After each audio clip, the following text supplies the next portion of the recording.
ब्राह्मण बोले, नारी, सौभाग्य की बात है कि भगवान शिव की कृपा से शिव पुराण की इस वैराग्य युक्त कथा को सुनकर तुम्हें समय पर सचेत हो गई हो। ब्राह्मण पत्नी, तुम डरो मत, भगवान शिव की शरण में जाओ। भगवान शिव की कृपा से सारा पाप तत्काल ही नष्ट हो जाता है।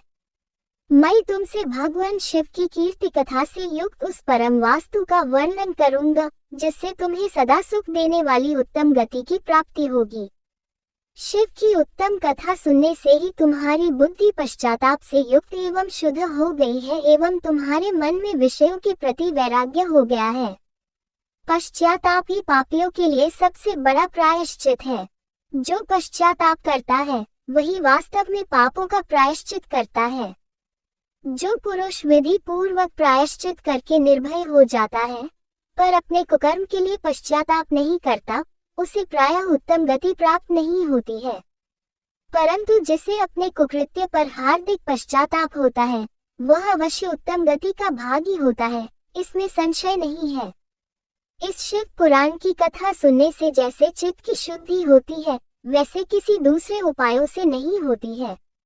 जिस प्रकार दर्पण साफ करने पर निर्मल हो जाता है, उसी प्रकार इस शिव पुराण की कथा से चित्त अत्यंत निर्मल हो जाता है, इसमें संशय नहीं है। मनुष्यों के शुद्ध चित्त में जगदम्बा पार्वती सहित भगवान शिव विराजमान रहते हैं।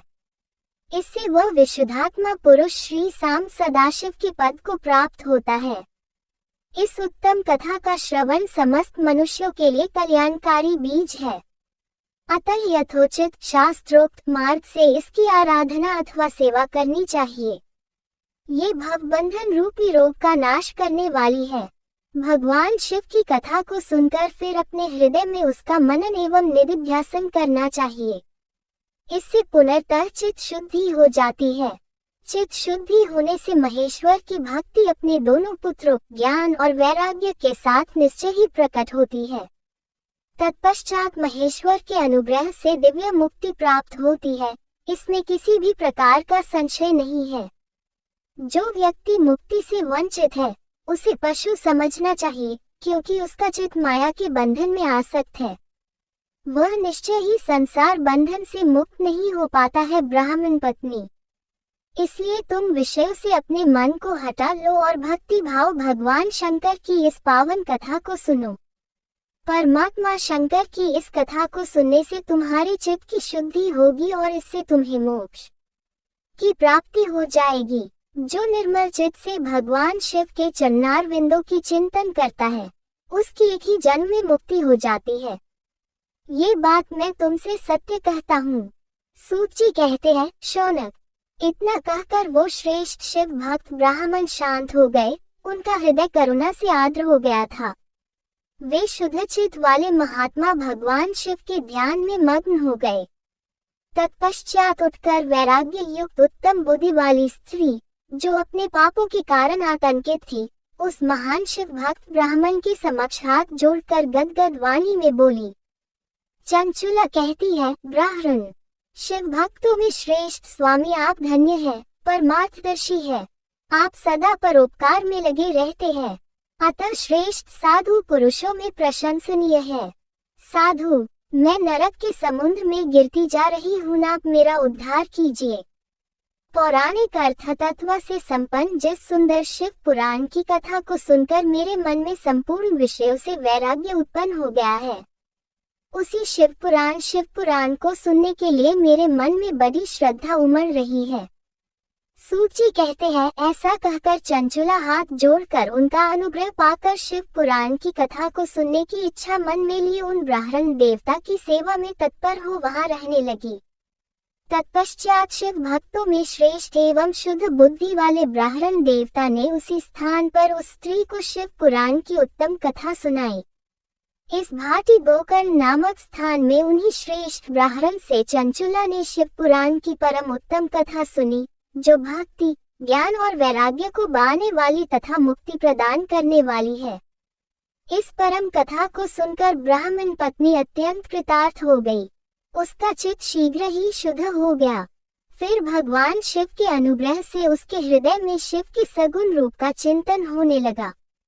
इस प्रकार उसने भगवान शिव में लगी रहने वाली उत्तम बुद्धि पाकर शिव के सच्चिदानंद स्वरूप का बारंबार चिंतन आरंभ किया। इसके पश्चात समय के समाप्त होने पर भक्ति, ज्ञान और वैराग्य से युक्त हुई चंचुला ने अपने शरीर को बिना किसी कष्ट के त्याग दिया। इतने में ही त्रिपुरशत्रु भगवान शिव का भेजा हुआ एक दिव्य विमान द्रुत गति से वहां पहुंचा, जो उनके अपने गणों से संयुक्त और भांति भांति के शोभा साधनों से संपन्न था। चंचुला उस विमान पर आरूढ़ हुई और भगवान शिव के श्रेष्ठ पार्षदों ने उसे तत्काल उसे शिवपुरी में पहुंचा दिया। उसके सारे मौल धुल गए थे। वह दिव्य रूपिणी दिव्याग्ना हो गई थी।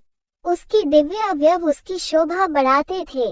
मस्तक पर अर्धचंद्राकर का मुकुट धारण किए वह गौरांगी देवी शोभाशाली दिव्य आभूषणों से विभूषित थी। शिवपुरी में पहुंचकर उसने सनातन देवता त्रिनेत्रधारी महादेव जी का साक्षात दर्शन किया। सभी मुख्य देवता उनकी सेवा में खड़े थे। गणेश, भृंगी, नंदीश्वर तथा वीरभद्रेश्वर आदि उनकी सेवा में उत्तम भक्ति भाव से उस स्थान पर उपस्थित थे। उनकी अंकांति करोड़ों सूर्यों की भांति प्रकाशित हो रही थी।